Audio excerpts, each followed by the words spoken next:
Howdy, I'm Jace. I have sex addiction and I work with a bunch of other people who do too. Is sex addiction the same thing as a high sex drive? It's an excellent question, and it's the one we're going to be discussing in today's video. Before we do, though, make sure you've subscribed and hit that little bell button so you know when to keep getting these videos, and I know to keep making them. If you want to stay in the loop around other things, you can do so by signing up for my newsletter on my website. Info on that is in the description below. And stick around at the end of the video because we have a great free resource ready for you when I'm done. So, is sex addiction the same thing as a high sex drive? No, it is not. People are under this notion that sex addiction has to do with the amount of sex we want or the type of sex we want or how often we want to have sex. That's not what's going on. For more information about how sex addiction has nothing to do with sex, check out that video that is suggested for you here.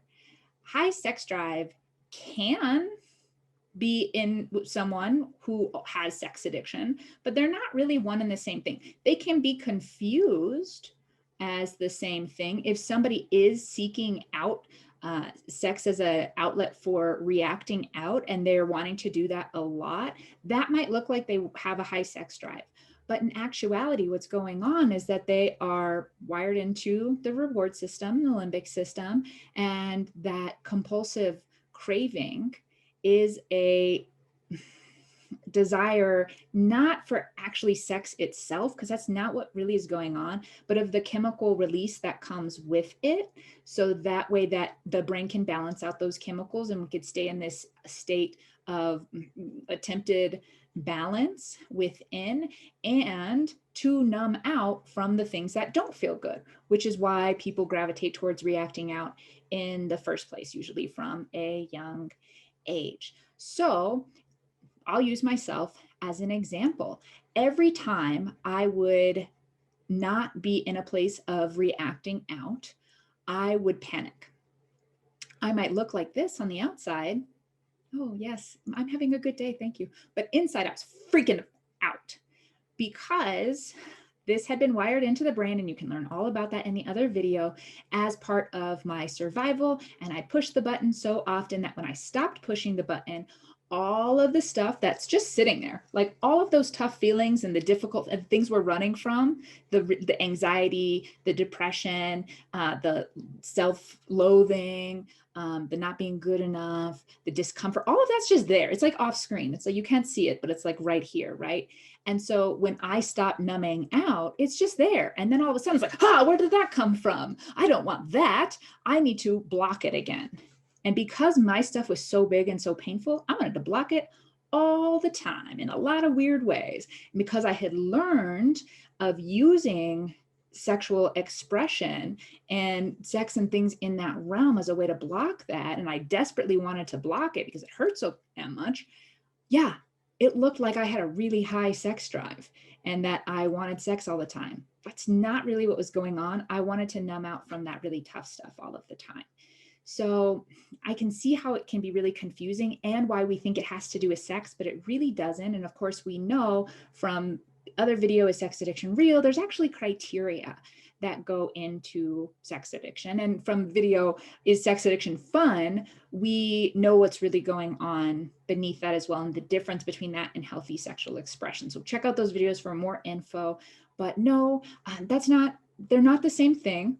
And some people can have a really high sex drive and they can be really in tune with their healthy sexual expression. And that's beautiful and wonderful. And I've become one of these people, and that's really cool. And it's not controlling me anymore. I get to share it, and I get to experience it with myself, and I get to use it as a way to get closer to my true self and to my divinity. And I get to express spiritually this way and be very present, and like all of this really cool, wonderful, yummy stuff that is tied to an enjoyment of being in that space and a desire to be in that space regularly. It's not the same as before, where I'm trying to block all of those uncomfortable feelings and I'm trying to like take power from it, and using sex and sexual expression as a way to medicate. Now I'm having sex, I'm not using sex, and I do enjoy it. And I've come to enjoy it and have a healthy relationship where it is not in control of me. So they're different, they're confusing, they can look the same, but it's not the same thing. So if you're someone who does have a higher sex drive and you don't match the criteria of addiction, then you're money all day. Like, keep an eye on it. If it's outside of your integrity or something, like, yeah, like, then, do some research.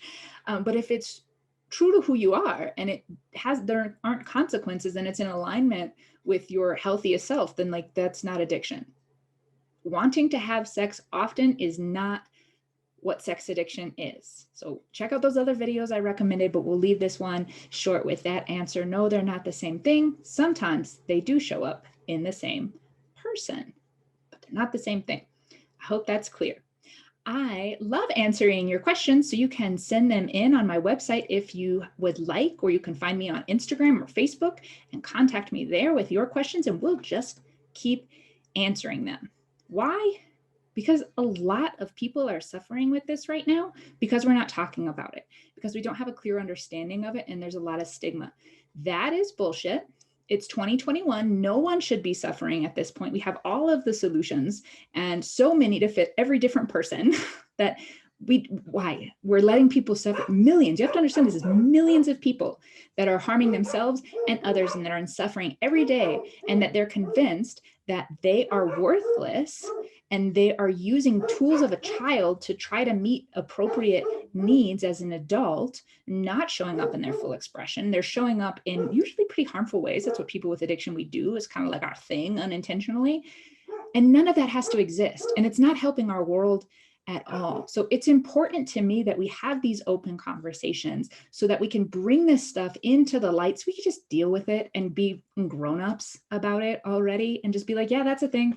And here's some solutions for it. Moving on, like, let's just do those and be a team. Like, let's just be a team, right? Like, that's what this is about. So let's be a team. And if you have questions that would be helpful for your understanding, or maybe for someone please send those in.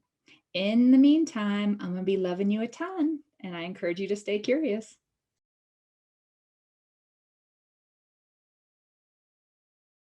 Howdy. If you have 7 minutes, I have the simple secret for living a satisfying life. I've put it together in a super fast training that you can take right away to get the tools that you need to live your best life. And it might not be what you're thinking. Head to the link below to get instant access in your inbox straight away.